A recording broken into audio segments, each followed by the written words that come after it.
Buyur.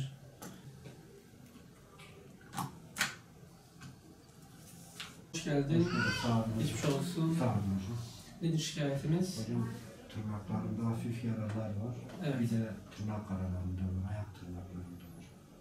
Ne kadar zamandır var bunlar? Hocam uzun zamandır var. Ben geçer diye tahmin ettim. Bir türlü geçmeyince size geldim. Sadece tırnak aralarındaki kaşıntı biraz fazla. Aşırı bir kaşıntısı oluyor. Nemli havalarda daha kötü oluyor. Kabuk kalkıyor. Akabinde kuru havalarda bir problemim olmuyor. Evet. Bir elinize tadına bakalım şöyle. Parmak ucumuzu açalım. Bir sorun var mı? Elimize bakalım. Burada bir sorun var mı?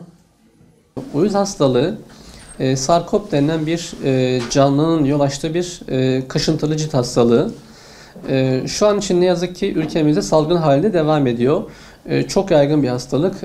Öyle ki Covid'den hemen hemen daha yaygın bir durumda şu anda ve giderek artmaya devam ediyor. Hastalık akşamları, geceleri çok ciddi bir kaşıntıya yol açıyor. İnsanların hayat kalitesini, konforunu bir hayli etkileyen bir hastalık olarak devam ediyor. Tedavi yöntemlerine rağmen ne yazık ki bazen başarılı uygulamalar yapamadığımız zamanlar oluyor. Tedavinin çok işe yaramadığı zamanlar oluyor. Ancak bunun temel birkaç nedeni var. Tedavi sırasında yaptığımız bazı yanlış uygulamalar, bazı eksik uygulamalar bu tedavinin aksamasına yol açıyor. Temaslar devam ettikçe hastalık daha da artmaya devam ediyor. Tedaviden önce krem sürümünden, karışım sürümünden önce etkili bir cilt yıkaması yapmak gerekiyor. Keseli, lifli bir yıkama yapmak gerekiyor. Bu bazen ihmal edilebiliyor.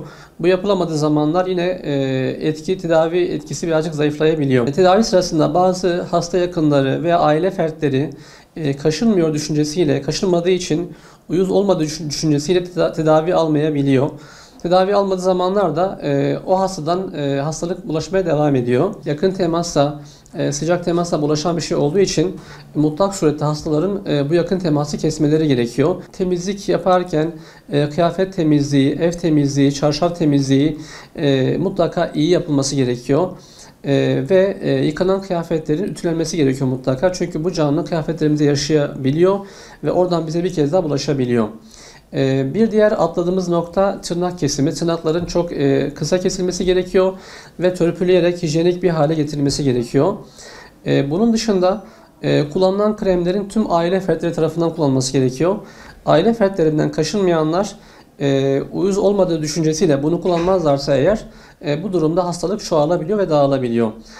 Mutlak surette bütün aile fertleri bu tedavi almaları gerekiyor. Bunun dışında krem sürerken bütün gövdeye kremlerin dağıtılması lazım. Boş alanlar kalırsa eğer orada kalan canlılar çoğalmaya devam edebiliyor.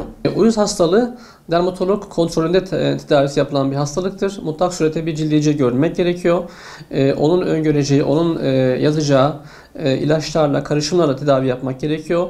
Geleneksel bazı yöntemlerle bunların giderilebileceği düşünülse bile bu çoğu zaman başarılı olmayan bir yol oluyor. O yüzden ondan kaçınmak gerekiyor mutlaka. Tedavinin süresi biraz uzun olabiliyor bazen. Bazen birkaç kür almak gerekebiliyor. 2 kür, 3 kür verdiğimiz vakalar oluyor. Bazen 4 kür verdiğimiz vakalar da olabiliyor. O yüzden tam geçene kadar mutlaka tedaviye devam etmek gerekiyor.